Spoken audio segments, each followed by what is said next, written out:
All right, there we go. All right. Welcome to the daily wrap-up and Q&A for Bama Bug Fest on the web for the Summer Senses Sights, Sounds, and Smells Day on July 21st. We've been collecting all of your comments and questions about the event content during the day, and we'll be asking our panel of experts to help us answer as many as we can. These daily wrap-ups happen live every day of Bama Bug Fest on the web at 7 p.m. Central Standard Time. My name is James Scott, and I'm the Education Assistant at the Mildred Westfelt Warner Transportation Museum and a Bama Bug Fest Planning Committee. We're joined today with Dr. John Friel. He is the director of the Alabama Museum of Natural History. You might recognize him from a couple of segments that happened earlier today and earlier last week. Excuse me. Let's see, where are we? He's been kind enough to come back and help us with the Q&As today. We're going to have a quick session because at around 7:30ish, we're going to do some buggy stand-up comedy. The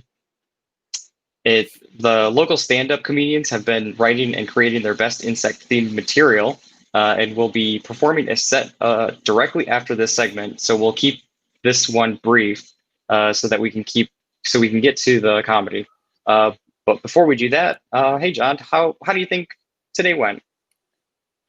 I think it went really well. I didn't see all the segments. I caught a little bit of Allie's this morning. I obviously had my own segment. I haven't watched the black lighting segment that was at 4, but I do a lot of black lighting, and I know the Abbotts pretty well, so I have a good sense of probably what they talked about. But I love it. The theme, this is a day where we celebrate all the other ways we can realize there are bugs around us, whether it's their smells, sights, and sounds. And I think Allie, I really enjoyed her talk. I obviously enjoyed my own because I think this is prime time of year. You go outside, whether it's daylight or you go out at night, you're going to hear bugs. Yeah, I think a lot of what was talked about today is a lot of remembering the sights and smells, obviously, of what it feels like to be outside during the summer. It kind of invokes that feeling of the environment around you and maybe even feeling like you're young again. Hopefully. Yeah, so we'll go ahead and jump into some questions real quick. Like I said, we'll go ahead and keep this a little short, but hopefully we will get to any questions that you have on any of the streaming sites that we have here. So the one that you were a part of was talking about the sounds that some bugs make, and you talked a little bit about let's see, insects that make sounds and brought new meaning to tap dancing. I think I missed that part of the section. What do you mean by tap dancing, John? So I mentioned about 5 different ways that insects make sounds, and one of them is actually tapping body parts. In some cases, it's their heads. In other cases, it's their legs. There's some others that tap their abdomens. And I was talking to Allie after it wrapped up there, and I had told her I was looking for a picture. I didn't find it in time of a dancing cricket. I kind of have memories of maybe Looney generation where they had crickets and grasshoppers dancing. So she said I should have had a tap dancing cricket involved. So I think it was quite appropriate for the segment because, again, I love using memes as kind of educational devices where there's some humor in it, there's a visual aspect of it, but also there's something that you think a little bit further. And that was a perfect case of you might think about an insect tap dancing, but some insects actually do tap. I'm not sure they're actually dancing, but they are definitely communicating. And some trying to get the attention of other members of their species, maybe a predator. Okay. Yeah, interesting. I was going to say, because that kind of is what made me think about how sometimes birds will sing a little bit and then they'll go quiet when they see a predator nearby, or they'll have a special whistle or something that happens when they know that there's trouble nearby. Do bugs communicate the same way like that for other bugs, or are they more They definitely do. solitary. Yeah, they do similar things like that where they'll be calling. Like last night, for instance, while I was outside looking at moths, I could hear all these katydids in the trees, and I kept a flashlight up in the trees trying to locate one. And every time I would shine my light, they'd stop calling. So they do something similar, and these same calls that the insects are producing to attract a mate. Hopefully, predators know that, and they also you're advertising available not only to a mate but also to a predator. And there are some really interesting. I didn't talk too much about today ultrasound, but there, for example, bats eat a lot of moths, and there are actually some moths that actually produce sounds specifically to jam the ultrasound of bats to make it harder for them to locate their prey. So there's some amazing cat and mouse battles going on out there between bugs and other bugs, and sometimes bugs and other animals that eat them. So sounds are not only used to attract mates, but sometimes they're actually used as they're weaponized, basically.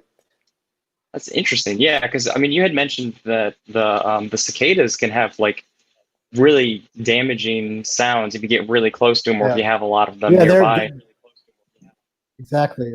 The loudest insect sounds come from a couple of species of cicadas, well over 100 decibels. So when you put that in context, that's a sound that's very loud, and it potentially could damage you. You'd have to be exposed to it for a significant period of time and be really close to the source. So if someone took two of those big cicadas and super glued them to your ears, you know, but in most cases you would hear them and you wouldn't want to get any closer. You'd probably go in the other direction and get further away. But it just gives you an idea of this little tiny insect.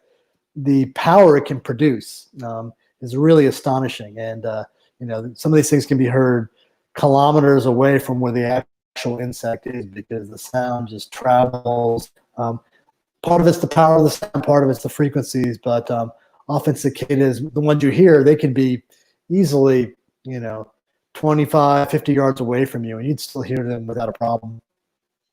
I was going to say is that sometimes going outside here in Alabama is that when the cicadas are creating their sound, you would almost think they're in the tree that's right next to you, but like you just said, they could be quite a bit away before you actually get to where the insect actually is. Yeah. They're super abundant. I mean, I didn't find any this morning, but there's been a couple of days this week where, so actually a couple of nights ago, I saw like a dozen cicadas like in the street. I don't know if, a lot of insects I've noticed it's just in the past week. Insects are super abundant. They're just some nights. A lot of it has to do with the temperature, the phase of the moon. But a couple of nights ago, there was just cicadas everywhere. I was seeing them coming to my moth light. And then the next morning, there were plenty of.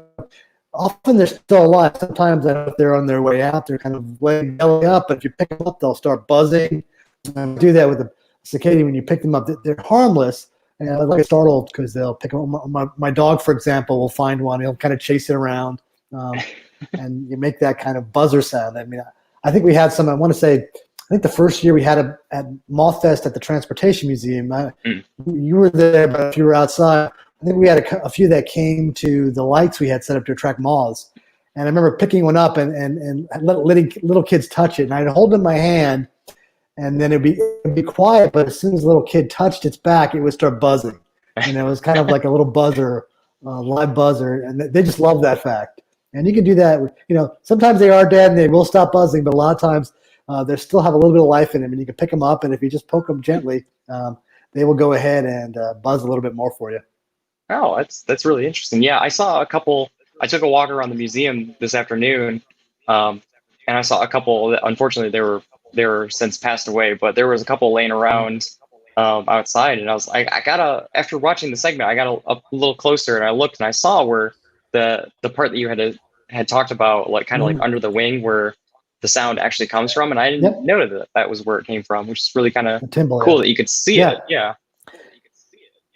Yeah, it's hard to see. It's kind of a little bit obscured by the wings, and some cicadas is actually covered a little bit. There's some where it's really obvious. Other ones, there's a little cover can open and close. But it's that little structure, and it's just the males that have this. The female cicadas don't, and they just vibrate that, and it clicks as it goes in and out, and they do it fast enough where you don't hear the individual clicks, you just kind of hear this tone and kind of ramps up, drop, and then there are dozens, sometimes hundreds of cicadas in the trees around you. So you seldom hear just one cicada unless you have one really close in your hand. Usually you're hearing several, and they're obviously calling at the same time. There's a little bit of synchrony, sometimes back and forth between different individuals that are competing for the same mates.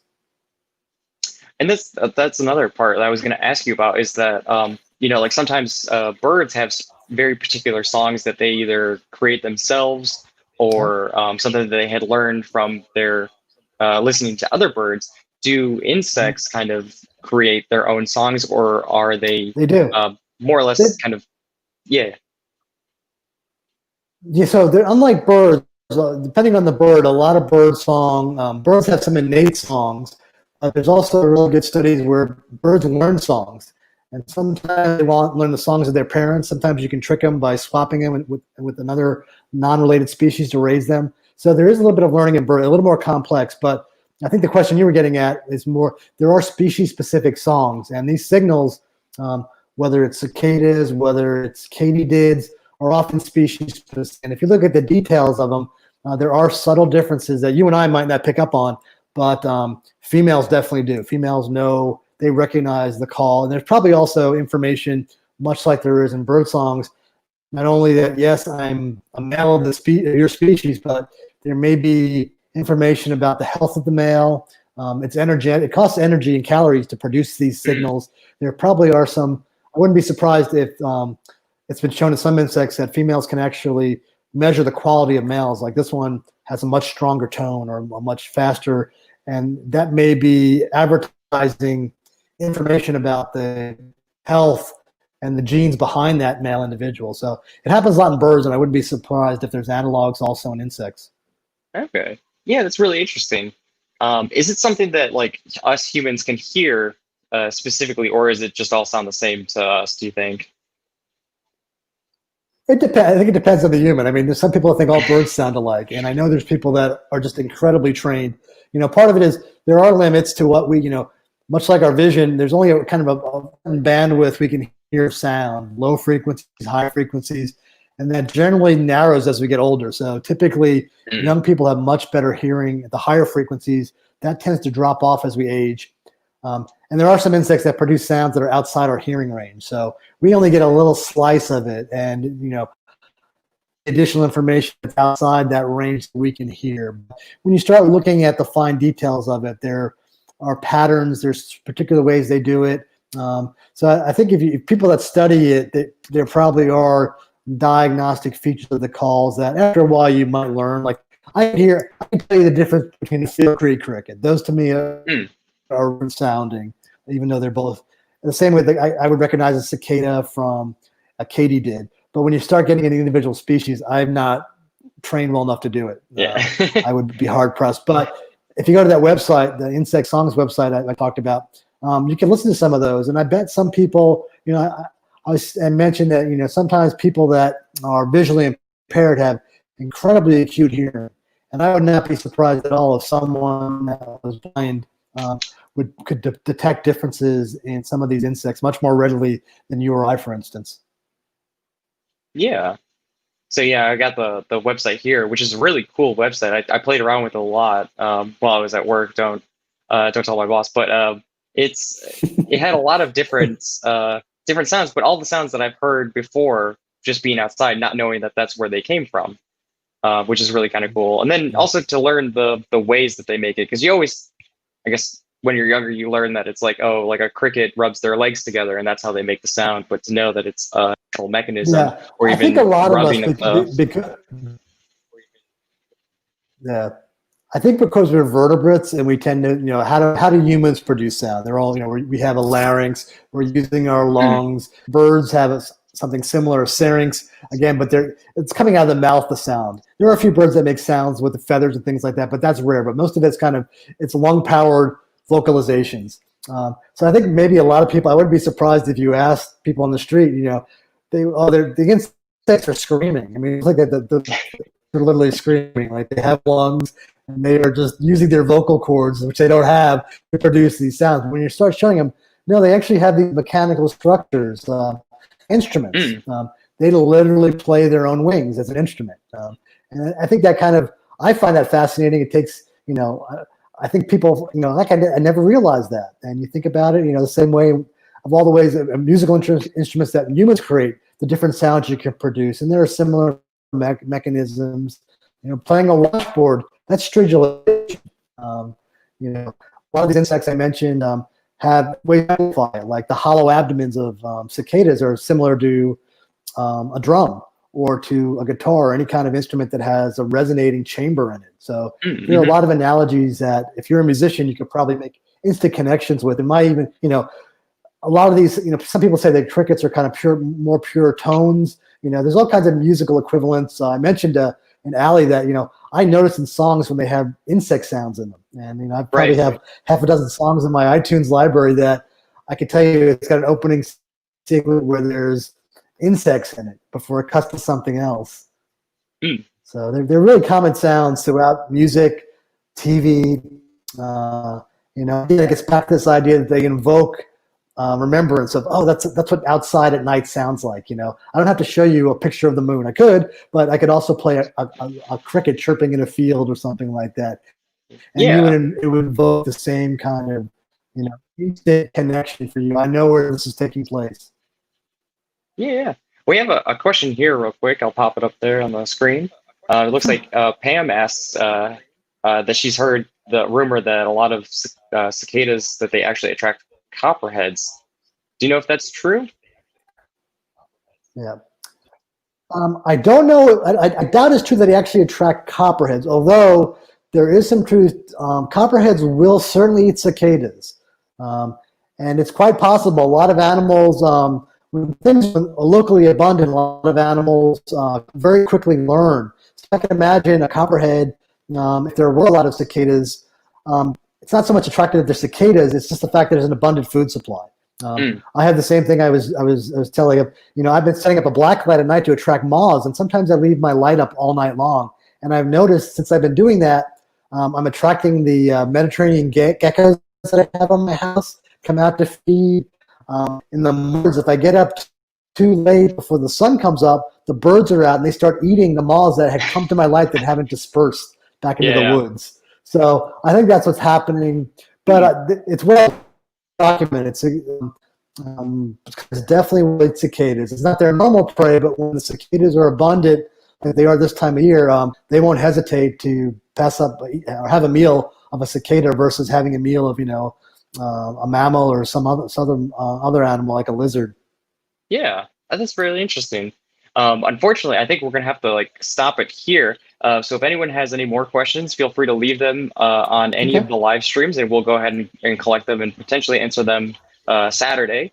But in the meantime, don't forget to vote on your favorite Bama Bug Fest art contest submissions. Those can also be found on all of the Alabama Museum of Natural History's Facebook page, the Mildred Westervelt Warner Transportation Museum's Facebook page, and the Tuscaloosa Public Library's Facebook page in their own separate albums. And we're going to count those by looking at how many likes there are for each one of the drawings that were submitted. That will end tomorrow at 5 p.m. sharp Central Standard Time. So get your votes in before that. I want to go ahead and thank you for joining us for the Bama Bug Fest on the web today. Make sure you check out Saturday, July. Oh, I think it's the wrong date. I guess that would be the 25th for Bug Benefits, a day dedicated to programs about how insects are a part of our everyday lives. As special content, or as always, content appears at 10 a.m., 2 p.m., and 4 p.m. with the daily wrap-up at 7 p.m. All these are in Central Standard Time. If you aren't able to join us for the live streams, you can always go back and watch them later as archived videos on our social media sites, YouTube channel, and the linked in our handy resource guide that's found on our website. Don't forget to like and subscribe all of our event partners' social media sites and YouTube channels. As always, we want to thank the UA museums, the Mildred Westervelt Warner Transportation Museum, the Alabama Museum of Natural History, the Department of Research and Collections at UA's Rogers Library, and the Tuscaloosa Public Library for all of your work in organizing this event. And thank you for our guests for helping us out today. We appreciate sharing a little bit of their time and our time with you guys. And if y'all stick around, I believe that we're gonna have the Bama Bug Fest stand-up comedy coming on in about I think it's at 7:30 sharp, but it might start a little bit earlier than that. But it should be on any of the channels that you were just watching this one on. So if I don't have anything else there, John. So I guess we'll go ahead and sign off, and we'll look forward to seeing everyone next Saturday. James, did you want me to think about blacklighting? James, before we end, did you want me to say anything about blacklighting? Yeah, I was. But I remember you had asked me earlier. Yeah, I was curious about like what kinds of animals or bugs come to black lightings when you have a black light. Why are they attracted to the black light rather than the, I guess, a regular daylight? Yep, they are attracted to. I mean, there's two reasons. One is that the every light gives off a little bit of UV radiation, and that's really the wavelengths that they're cueing in on. Even a regular incandescent, even an LED, a little bit. Insects from the moon to navigate. So that's what the normal source is. Moon is reflecting a little bit of UV light that the sun gives off, and it's enough that these animals, and the source is so far away, they can navigate by keeping a constant angle. But when we introduce artificial lights, we throw that off. It doesn't work in nearby. That's why if you watch a moth, as they get closer to the light, they spiral around it tighter and tighter till they contact it. So that navigation system breaks down when the light source is really close. But what really attracts them is that UV light. And it's not just moths. Other insects. I get beetles, cicadas. I occasionally get butterflies. I get all kinds of other things that come in there. And it's kind of the UV light. So the more UV light that's coming from the light source, you generally get more insects. So what I typically do is I actually use a light that has more UV spectrum than a regular light bulb does. So I use compact fluorescent lights. Actually got one here. This is the one. Get them off Amazon. It's just a little, but it gives off wavelengths in the UV. And I use a little utility light. So something like you might use to work on your car. It takes the bulb just fits in there. It protects it, so you don't have to worry about that. And I just hang this up either my back porch or my front porch at night, plug it in, and right before dusk, and I usually leave it up overnight. And usually within an hour or two, it starts attracting bugs. It takes a little bit, typically it's most useful after dark. It works best when there's no other light sources. So during a full moon, it doesn't work well. If it's cool at night, the activity may be dropped off. But with that light, I attract 10 times, 100 times more insects than I do just using a regular light. So that's kind of a little trick if you really want to attract more is make a small investment. And these bulbs $10. And, oh yeah, that's not bad at all. I've been using the same one for the past year. Yeah. Very cool. My goal is to eventually, I need to get a new light fixture for my porch. So I just put some of these in some regular bulbs so I can literally just turn the light switch on without having to hang it up every night. Yep. All right. Very cool. Yeah. So like I said, I think we'll go ahead and end it there because I think the stand-up comedy is getting ready to start. So if y'all stay tuned. I'm excited about that. Get that started. I am too. It sounds like it'll be pretty funny. I know that Zach, who's one of our colleagues, is part of it, and he always really funny guy to talk to. So we'll have to see what kind of funny jokes they come up with. All right. Other than that, I think we'll go ahead and sign off. Thank you everyone for tuning in, and stay tuned for the comedy section. Yep. All right. Bye everyone. All right. Thanks, James. Bye everyone.